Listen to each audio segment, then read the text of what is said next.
And what kind of ingredients are in your cupcakes? Our ingredients are, what makes, as a company as a whole, what we try to do is we're based in Chester Springs.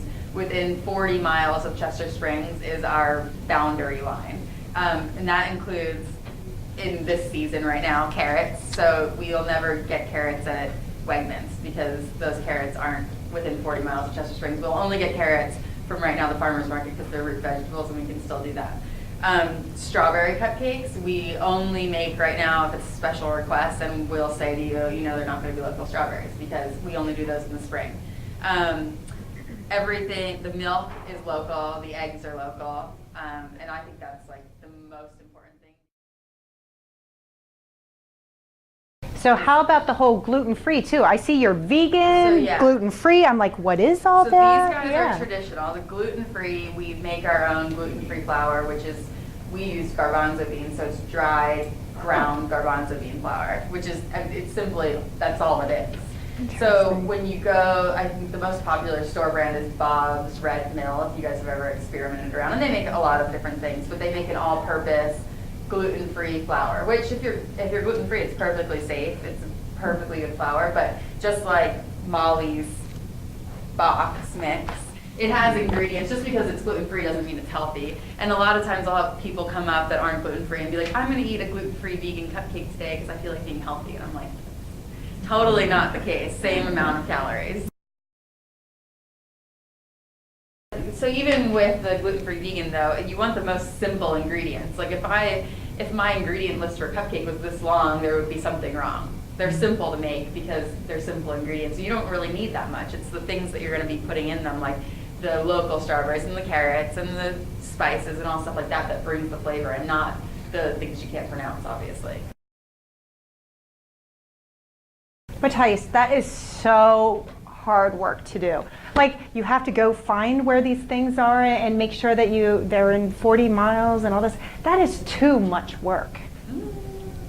You know what? Building a culture of respect takes work.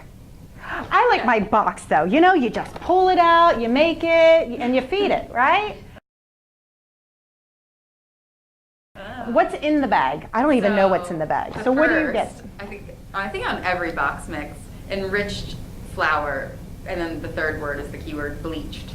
So it literally is, that's not like a false, it actually is bleach. So you're really eating you're eating partial, like bleach. But the second thing is, so like I was saying, the same, if you make a mini cupcake out of this and a mini cupcake the good old fashioned way, they're gonna have the same amount of calories, but it's basically what you're putting in your body and what happens after you eat it that makes it so different. So that enriched means that when you bleach it, it takes out all the minerals out of your flour. So basically that flour is going to turn, as soon as it's in your body, it's going to turn to a sugar, which is going to turn to a fat.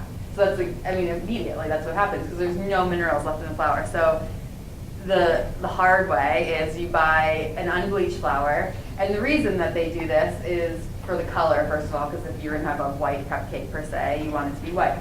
But the other reason is it makes it a really smooth, fluffy cupcake.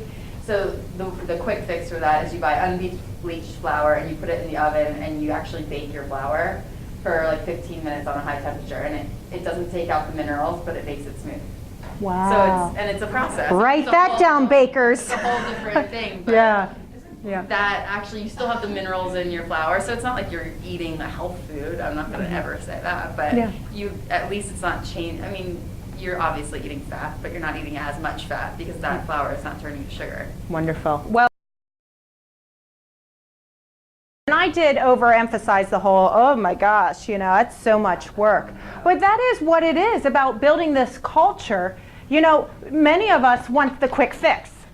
It's like, come on, why can't we just do this?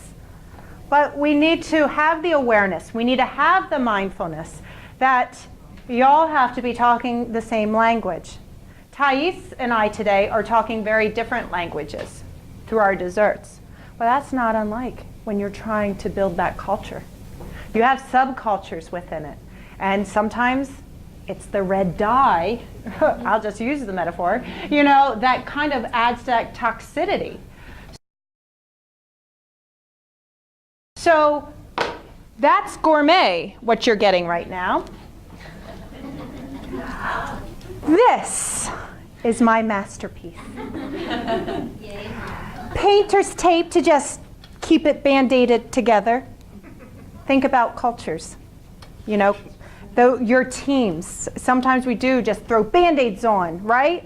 It's like, oh, yeah, I was rude to that person, but they'll forget about it. You know, you just keep on going on. This would actually probably be duct tape, you know, in that situation. And then just throwing saran wrap in, right? Who cares? There you go. You have the big ones, right? Then I have the little ones. Oh, I like you. I'm going to give you this. Oh, Joe, you get one of these because that's all you deserve. You know, but so often when we're working in teams, those feelings, those emotions come up. Some intentionally, some unintentional.